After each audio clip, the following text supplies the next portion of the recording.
Bueno, la Constitución cumple 45 años. Ha habido apenas 2 reformas en todo este tiempo y mucha gente plantea si ha llegado el momento de tocar nuestra Carta Magna y nuestro texto constitucional. ¿Tú qué opinas? ¿Ha llegado el momento de realizar esto? Efectivamente, yo creo que el momento para reformar la Constitución, de hecho, llegó hace muchísimos años, ya con la entrada de España en la Unión Europea.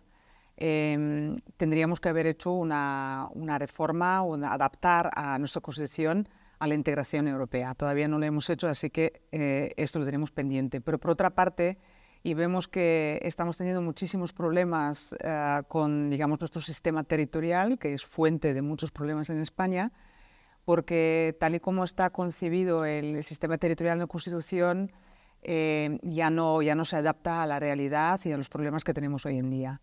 Tenemos que pensar que cuando el sistema territorial se diseñaba en la Constitución, todavía no sabíamos ni cuántas comunidades autónomas vamos a tener, ni qué tipo de ambición de autogobierno van a tener estas comunidades autónomas. Y por eso yo creo que en vez de hablar ahora, como muchos hablan, del encaje de Cataluña o de otras comunidades autónomas en la Constitución, tenemos más bien que reformar la Constitución como nuestro marco de entrelazamiento entre sujetos interdependientes y no un encaje de sujetos independientes en el marco territorial del Estado. Por eso yo creo que esta quizás es la gran reforma pendiente que tenemos, la de reformar nuestro Estatuto de Autonomía.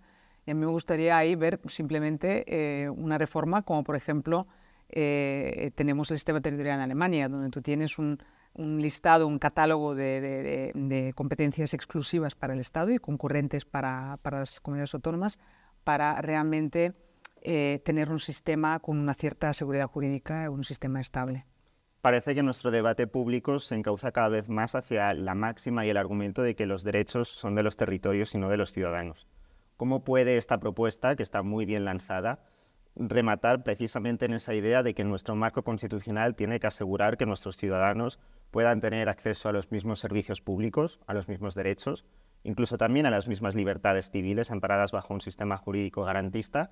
¿Cómo puede esta propuesta propiciar perfectamente esto y que los derechos no recaigan en algo tan abstracto como puede ser una estructura territorial?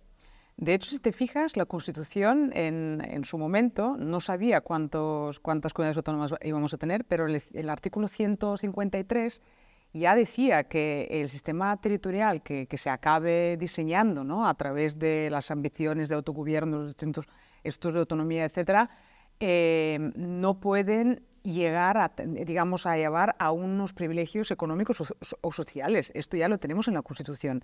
Por lo tanto, a mí me gustaría también que cumpliéramos, ¿no?, entre todos. Y la propuesta de tener unas competencias establecidas en la Constitución y no atribuidas a través de los estatutos de autonomía, porque de esta manera tenemos unas ciertas asimetrías, lo que busca realmente es garantizar la igualdad entre los ciudadanos, porque lo que estamos viendo ahora es que en muchas comunidades autónomas se está pidiendo más autogobierno, pero es un fin en sí, es un fin de poder, ¿no?, pero no en el interés de los ciudadanos. No necesariamente se piden más competencias a nivel de las comunidades autónomas porque está en el interés de los ciudadanos, sino simplemente para tener más poder. Entonces tenemos que ir hacia un sistema más eficiente, por ejemplo, también viéndolo desde el punto de vista de la Unión Europea.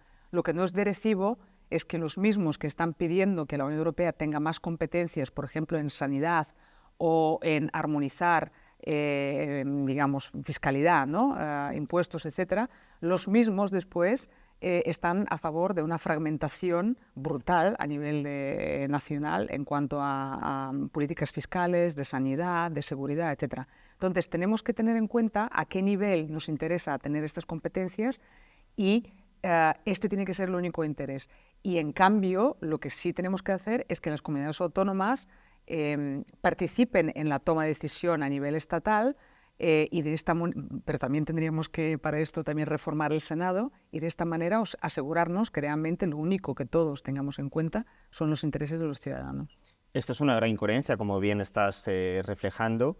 El argumento del progresismo económico, el progresismo social, que si bien gran parte del arco parlamentario adopta para los derechos de las personas, parece que no se aplica al mismo nivel para los individuos. Y esto también nos lleva a un punto que creo que es muy interesante y quiero conversar contigo, y es por qué la defensa de la Constitución y la defensa de estos principios, que en teoría para las personas son tan elementales y cambian perfectamente de marco cuando hablamos del marco territorial, ¿por qué las nuevas generaciones, por qué la gente de nuestra edad, una gran mayoría, no es capaz de verse reflejada en estos consensos que en aquel día nos hicieron progresar como sociedad democrática?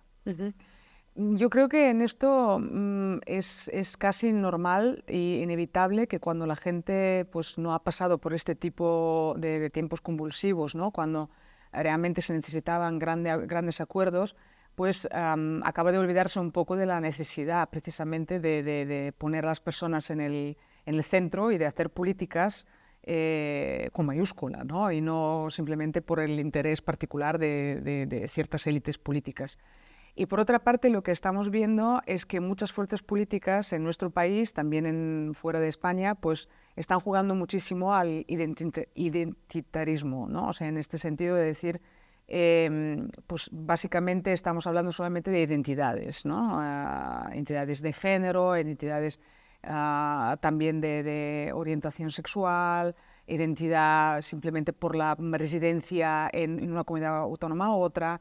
Y yo creo que esto evita un poco de pensar en las personas y en los ciudadanos como ciudadanos, ¿no? Sobre todo cuando hablamos de derechos sociales y económicos. Y esto dificulta después mucho los acuerdos entre las fuerzas políticas, porque si estamos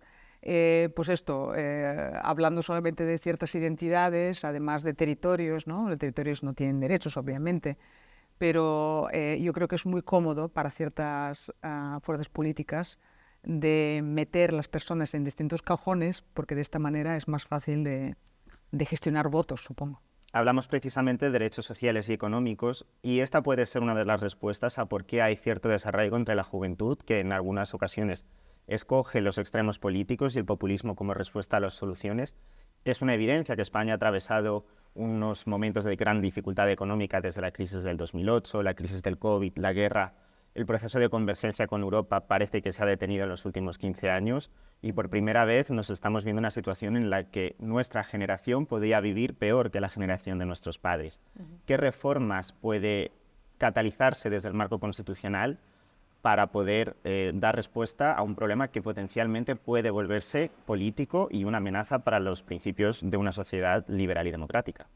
Yo creo que lo primero de todo es, y esta es la responsabilidad de todos los políticos, de todas las fuerzas políticas, es devolver al respeto a nuestra Constitución, que es nuestra norma máxima de convivencia. Se está hablando muchísimo en los últimos días de la convivencia, de esta posible o futura ley de amnistía, que sería muy importante para la convivencia, pero a la gente se le olvida que nosotros ya tenemos un marco de convivencia que es nuestra Constitución. ¿Y por qué lo es? Porque las constituciones modernas, y la española es una constitución muy nueva, o sea, que estamos hablando, por ejemplo, de la constitución alemana, que es de los años 50, etc. Quiero decir que nuestra constitución es una constitución muy moderna.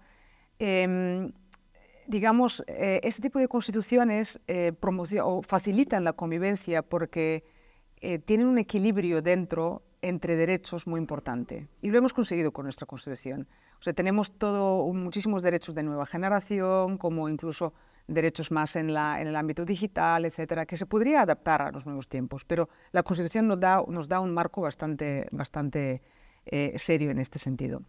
Entonces, esta, digamos, distancia de la que hablas también de los jóvenes con la Constitución o con estos marcos de convivencia, yo creo que lo primero que tenemos que hacer es hacerles partícipes de este marco y explicarlo mejor también en las escuelas. Yo creo que en vez de en las escuelas explicar muchas otras cosas, tendríamos que volver a unas asignaturas que tengan más que ver con el sistema político. Para esto necesitamos una cultura política en la ciudadanía para que pueda opinar con información sobre lo que está ocurriendo en la sociedad. Y volver al respeto institucional y de la Constitución, porque sin eso nos cargamos realmente nuestros pilares de convivencia. Efectivamente, es una cuestión de educación cívica y parece que lo hemos dejado a un lado porque tratar temas políticos en España de alguna manera se ha vuelto muy controversial. Pero volviendo al punto que hacías originalmente sobre los consensos y la convivencia, realmente lo que estamos viendo con esta ley de amnistía es un precedente político muy peligroso, que es la ruptura de los consensos y la ruptura de las grandes mayorías para llegar a los pactos de Estado, que como bien mencionabas, tanto pueden ser económicos y sociales como políticos. En este sentido, ¿crees que realmente genera un precedente peligroso el intentar crear nuestros marcos de convivencia a través de mayorías pírricas sustentadas simplemente en las mayorías parlamentarias del momento para poder sostener lo que es la estructura del Estado, pero que debajo de todo eso están los derechos y libertades de los ciudadanos? Efectivamente, sobre todo, tú nunca puedes construir la convivencia a partir de una injusticia. Esto lo dice muy bien Teresa Freixas. Es ilusorio, ¿no? Y es que además nadie se lo cree. O sea, aquí no es que la convivencia hasta ahora no existía y ahora a partir de 7 votos pues va a existir esta convivencia. Yo creo que la convivencia es jugar según las reglas de juego que nos hemos dado entre todos, y esto pues también se refiere al Código Penal, por ejemplo. Y lo que a mí mucho me preocupa, tú le estabas comentando, es un precedente también para el futuro, porque se habla de la ley de amnistía solo como algo que nos haría olvidar lo que ha ocurrido, pero realmente nos va a hacer olvidar también para el futuro, porque obviamente no se puede esperar del Poder Judicial y del todo el sistema que tenemos institucional que cuando ocurra otra vez un referéndum ilegal de independencia, que se pueda actuar contra este referéndum cuando el previo ha sido amnistiado, ¿no? Los actores del previo referéndum. Por lo tanto, yo creo que esta ley de amnistía alberga unos riesgos mucho más allá de lo que podemos prever ahora, porque va a actuar en el futuro, en las próximas décadas. Nos va a marcar bastante lo que es nuestra falta de convivencia, yo diría más que la convivencia. Como decíamos, la Constitución no es sexy, pero es fundamental para poder convivir como sociedad y seguir avanzando. Y yo creo que este es el gran reto que tenemos entre esta generación y las generaciones venideras, que es darnos un marco que nos permita vivir a todos libres y con derechos. Efectivamente, yo haría una pregunta. Yo creo que la Constitución sí es sexy en el sentido de que es una norma increíble. O sea, si miramos nuestra Constitución y también comparándola con otras, o sea, el hecho de que hay un gran pacto de Estado en el que gente de distintas índoles políticas, distintas ideologías políticas, pues han podido ponerse de acuerdo en un texto que recoge tantos derechos, pero también tantos equilibrios entre instituciones, para que no haya un poder absoluto, yo lo encuentro muy sexy, la verdad. O sea, es las normas más sexy en las Si lo pudimos hacer en su momento, lo podemos volver a hacer ahora. Exacto. Muchas gracias, Eva. A ti, Diego.